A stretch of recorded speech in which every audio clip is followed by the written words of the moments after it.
अब वहां से चल पड़े, सुल्तानपुर से चल पड़े। कहाँ को चले? बनारस की तरफ।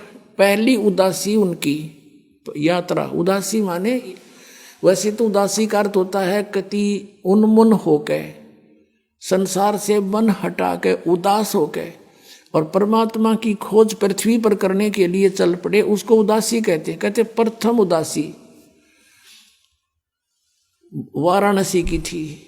अब रास्ते में वो ये पहचान करने के लिए कि हो सकता है वो कहीं और भी इस ज्ञान का कोई परिचित हो, तो जहां पर भी रास्ते में कोई साधु संत का कोई डेरा देखा वहां पहुंच गए। नानक साहब जी प्रस्थान तो कर ही रहे थे बनारस की तरफ, वहां प्रसन्न करते उन्होंने फिर क्या किया, 7 श्लोक सेलेक्ट कर लिए गीता जी के। वो शपथ श्लोक की गीता कहने लगे कि इनका उत्तर दे दो, इसमें सारी गीता का निष्कर्ष है। जैसे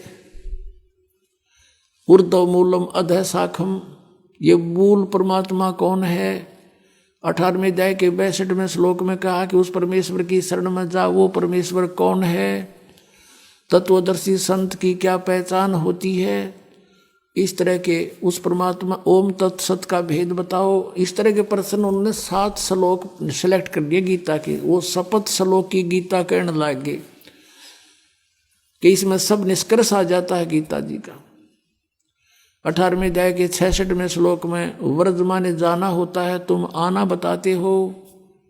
वो किसकी शरण में जाने को कहा है। इस तरह के वो प्रश्न उन्होंने किए, कहीं उत्तर नहीं मिला। फिर उन्होंने देखा, उनको विश्वास नहीं था कि भगवान ऋग्जुलाहा धारक के रूप में भी काम करता होगा, लेकिन चल पड़े थे कि देख तो लेता हूँ। और वो बता रहे थे कि मैंने स्वामी रामानंद जी से दीक्षा ले रखी है। कबीर साहब ने कहा था चर्चा के दौरान। तो उन्होंने जाकर के पूछा कि यहाँ कोई स्वामी पंडित रामानंद जी नाम के महर्षि हैं।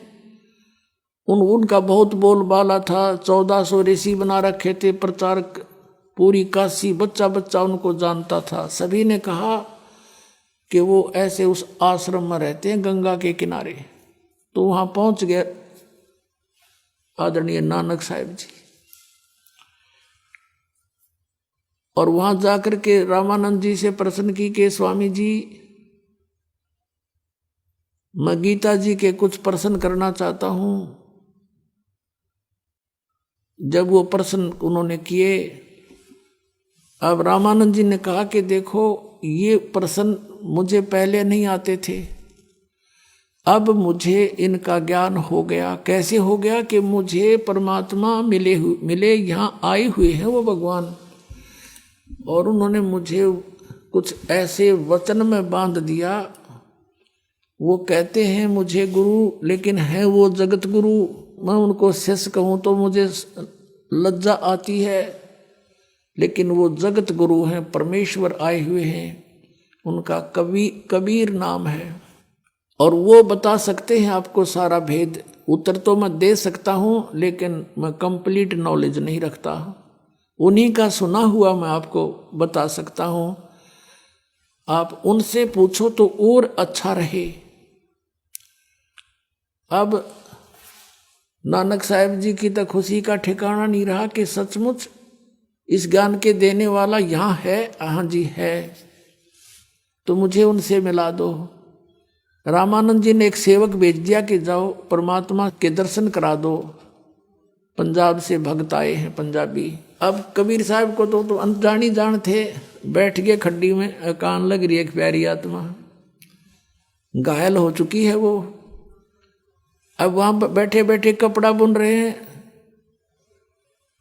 और जिस रूप में वहां मिले थे वही रूप सतलोक में मिले थे, वही रूप में बैठे और कपड़ा बुन रहे हैं, धानक का काम कर रहे हैं, जुलाहे का। तब नानक साहब ने कहा था, ओ हो फाई सूरत मुलुक की वेश, ए ठगवाड़ा ठगी देश, खरा सियाणा बहुता बार, ये धानक रूप रहा करतार। ओहो,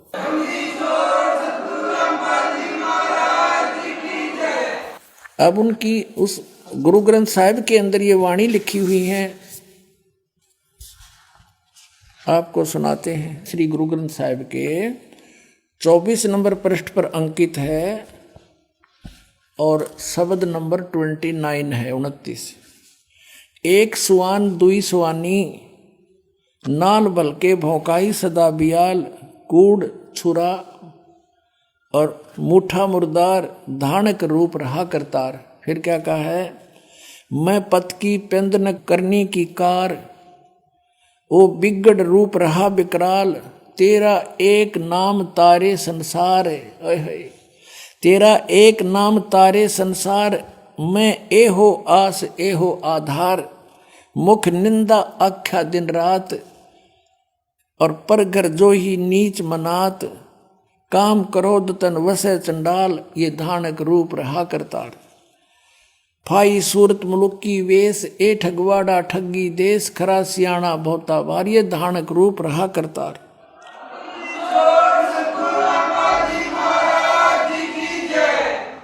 अपने आत्मा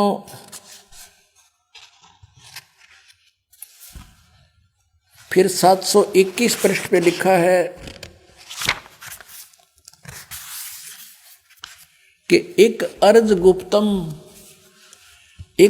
गुप्तम पेश तो दर कून करतार, हक्का कबीर करीम तू बेऐब परवरदिगार। परमात्मा से परिचित होने के बाद नानक साहब ने फिर उनकी महिमा गाई है कि एक अर्ज गुप्तम पेश तो दर कून करतार। कून करतार माने हे शब्द स्वरूपी राम अविनाशी परमात्मा, करतार माने सारी सृष्टि के रचनहार, हक्का कबीर माने सत कबीर,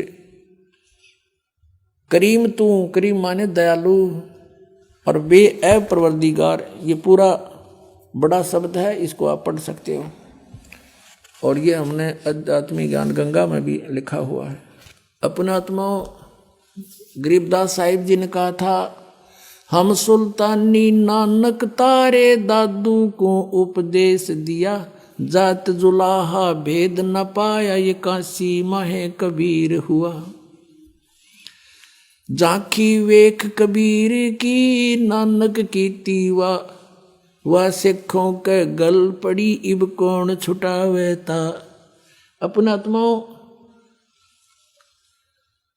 क्या होता है कि परमात्मा ने इस प्यारी आत्मा से कहा, जब वो कहने लगे कि ए लोगों, वहाँ आसपास जुलाहा कॉलोनी के व्यक्ति इकट्ठे हो गए, स्त्री पुरुष बच्चे बालक वृद्ध,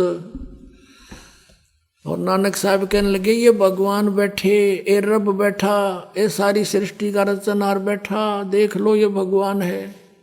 अब वो कॉलोनी वाले हंसे कि ये पंजाबी कहाँ से आकर पागल हो गया, नीरू के पुत्र को भगवान बताता है। सब हंसकर चले गए कि इसके पास जो आता है वो ऐसा ही बोलता है, पता नहीं क्या पिला देता है ये। अब वो सब चले गए, जब रह गए दोनों, तो परमात्मा ने कहा, प्यारी आत्मा तुम्हारे लिए भटक रहा हूं मैं। नानक साहब ने कहा, जी अब तो कोई गुंजाइश रही नहीं अगर मगर की, मैं देख चुका हूं आपको, असंग ब्रह्मांड का स्वामी कहाँ बैठा है। परमात्मा ने कहा, बच्चों मैं तुम्हारे लिए भटक रहा हूं। नानक साहब की आंखों में आंसू आ गए कि सचमुच आप जो करे सारी सत्य है। और नानक साहब जी ने कहा, मुझे वो सतनाम दे दो, दया कर दो मुझ पर। वो तो अंतर्यामी थे, जानते थे कि अब इसको पूरी कसक हो चुकी है, तो मालिक ने कहा कि एक प्रतिज्ञा कर ले, ये किसी को बताएगा नहीं, तुझे नाम दे दूंगा। नानक साहब ने कहा कि तौबा, मेरी जिक्र भी नहीं करूंगा, आगे उपदेश दूंगा नहीं किसी को। तब परमात्मा ने उनको सतनाम दिया, 2 अक्षर का, एक ओम है, एक तत् सांकेतिक। अब धर्मदास जी को नाम दिया कभी परमेश्वर जी ने, उससे भी प्रतिज्ञा दिवाली थी, धर्मदास तो मोरी लाख दुहाई, ये मूल ज्ञान कहीं बाहर ना जाई। इस मूल ज्ञान के अंदर ये सारा प्रोसीजर आ जाता है, ये दोनों मंत्र और सार नाम। फिर स्पेशल कहा कि धर्मदास मोरी लाख दुहाई, ये सार नाम की तबार ना जाई। तो इन सभी महापुरुषों को जिनको परमात्मा मिले, उनसे प्रतिज्ञा करवा दी थी कि इसको जिक्र भी ना करना। अब नानक साहब जी क्योंकि आंखों देख रहे, इस लोक में दिल लगे नहीं, ये तो इतना बेकार स्थान है, उसको देखने के बाद इंसान यहाँ 2 मिनट नहीं रह सकता, लेकिन मजबूरी। तो परमात्मा ने कहा आप भक्ति करो और सचखंड जाओगे, गारंटी है, मैं तुम्हारे साथ हूँ, भक्ति करते रहो, लेकिन मेरा अभी भेद ना खोलो, तुम्हारी कोई मानेगा नहीं। तो उन्होंने वहाँ से चले गए और जगह जगह प्रचार किया, श्लोक का वाणी बोली, लोगों को समझाया। 12 वर्ष तक पूरे भारतवर्ष में घूम घूम कर सबको, हिंदू मुसलमानों को समझाने की चेष्टा की। और परमात्मा से मिलने के बाद उनमें कुछ सिद्धियां भी आ गई थी। ऐसा स्वाभाविक गुण है, जैसे चुंबक के साथ लोहा कुछ समय रह जाए तो वो भी अस्थायी चुंबक बन जाता है। तो फिर क्या हुआ, जब 12 वर्ष तक सब जगह घूम लिया, कोई माने नहीं, विरोध करें।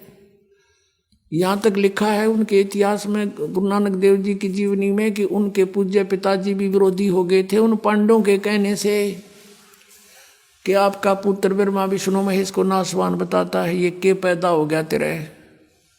पिता पुत्र का भी बहुत विरोध हो गया था, लेकिन वो तो दृढ़ भगत थे, वह किसकी माने आंखों देख रहे, और कहें देखा देखी, हम कहें आंखों देखी। अपनात्मा 12 वर्ष तक जब वो घूमते रहे, कोई सुना, कुछ एक न माना, कुछ एक न नहीं माना, तब परमात्मा ने उसको संदेश दिया कि आप प्यारी आत्मा अपनी मोक्ष प्राप्ति के लिए प्रयत्न करो, समय थोड़ा है आपका, अब भक्ति करो, बैठ जाओ अपने एक स्थान पर, रहो अपने आराम से। तो फिर 16 वर्ष तक लास्ट के अपने खेतों में रहे, खेती भी करते थे, और जो उनके पास आता था उनको तत्व ज्ञान भी समझाते थे। बहुत से शिष्य भी बने उनके, अच्छी आत्माएं थी जो।